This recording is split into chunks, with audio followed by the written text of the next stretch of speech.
Nate literally, KSI turned him, like KSI wanted to fight him.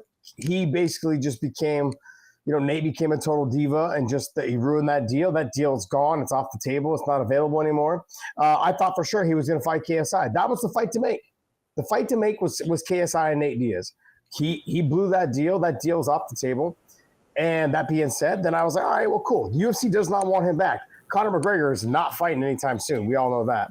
And so I basically threw my name out there and I said, hey, why don't we just get down? I know that San Jose will put it on. I know San Jose promotion. I know in San Jose we could sell that arena out. And I just know. But I also said, hey, John knows. I've talked about it on this promotion. I've talked about it on this show plenty of times. I'm down to do BKFC. So the BKFC is I'll do that as well. And I know that BKFC has offered him a lot of money to fight. And that's something that I'm interested in. Scott Coker hit me up. And was asking me like, hey, what do you think of this? What do you think of that? And I just said, bottom line is I think we can do good numbers. I think we do really good numbers in San Jose. And if we do good numbers in San Jose, then, I think we can do really well. We can do really well. You put a couple of big time locals there and have a good time with it, man. And whether it's boxing or whether it's BKFC, I'm down. Hey, I just look at it this way. I'll come back and ref you and Nate because I like Nate more than you. And, and you can do BKFC at one of Coker's MMA shows. Mm-hmm. Well, John, it's funny. I wanted to say something, man, but I wanted to tell you this is that, I reached out to some people at the UFC, and I think word got back to Dana because I always wanted the Cowboy Cerrone fight. I didn't get a retirement fight because John robbed me of it with the headbutt. So I never got a retirement fight. So I basically said like, hey, I want that Cowboy Cerrone fight. It sounds like, from what I understand, I'm getting feedback from guys, that work within the UFC, that I need to get a win over a Nate Diaz, or I need to get a win over another fighter that just left, and I may be able to get back into the UFC to fight Cowboy Cerrone.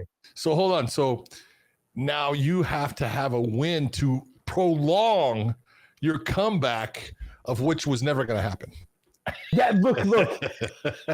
If when Dana says get a win over Nate Diaz and I'll let you back in, that lets you know that Nate Diaz is not going back to the UFC. Yeah, that's because first off, he's not going back to the UFC because he can't beat me. That's one thing. And so that we're just gonna have John. Let's be honest. Like I was touching him with the hands. The kick was just a bonus. Now we get rid of the kicks, and it's easy work. It's easy work. Okay, all right. So look, Nate comes out and says, "Yo, thirsty bitches are out here." Look, it's fun. Do you know what I loved? You know what I loved about this? I loved this right here. It was somebody asked on X. Oh, Grok, yeah. They said, hey, Grok, what do you think Nate's referring to? I guess like they weren't in the loop with what's going on. Yeah. And Grok had a really good, accurate response. Nate Diaz posts, thirsty little bitches out here, likely refers to Josh Thompson's recent call out for a rematch, given the timing and the term thirsty fitting Thompson's eager challenge. It could also target potential UFC opponents like Conor McGregor or social media fans, but there is less evidence for these. The post ambiguity leaves room for interpretation, with Thompson being the most probable focus. I thought that was great, man. So now I got to put you in the same equation as Conor and John. You're just putting shit on social media just to stay relative. No, John, I'll fight. The difference is, John, is that I will fight. You will fight, huh? I will fight because, look, I really do. Like, doesn't matter what anyone says. I want my retirement. It's been eating at me. It's been eating at me for the last probably, 3 or 4 months, maybe a little bit longer. But I was like, I don't really see anything going on. But then I had a couple of meetings, and I talked to a couple of people, that are in with the BKFC and also too with the UFC. And they're like, yeah, he's not going back to the UFC. And BKFC's offered him a lot of money, and he just keeps kind of like, oh, okay, I'll get to you when I have time. And I've always had an interest in BKFC. You know that. I've told you that. It just gives me flashbacks of like when I was a young kid fighting in the streets. Like, there's no gloves. There's nothing going on. Like, let's just see what happens. Apparently, David Feldman's aware of your call out, and he's meeting with Nate this week, is what I read. Oh, did you? I didn't see that. Yeah, so I mean, like, well, if you want, here, let's just do this. I'll give you David Feldman's phone number. Yeah, I mean, look, I'm not against it. Give him a text. Say, hey, Dave, this is Josh Thompson. Look, Dave Feldman needs to think about two things. He needs to think about how we can do it in San Jose or in California, in the Bay Area. We can do it in California.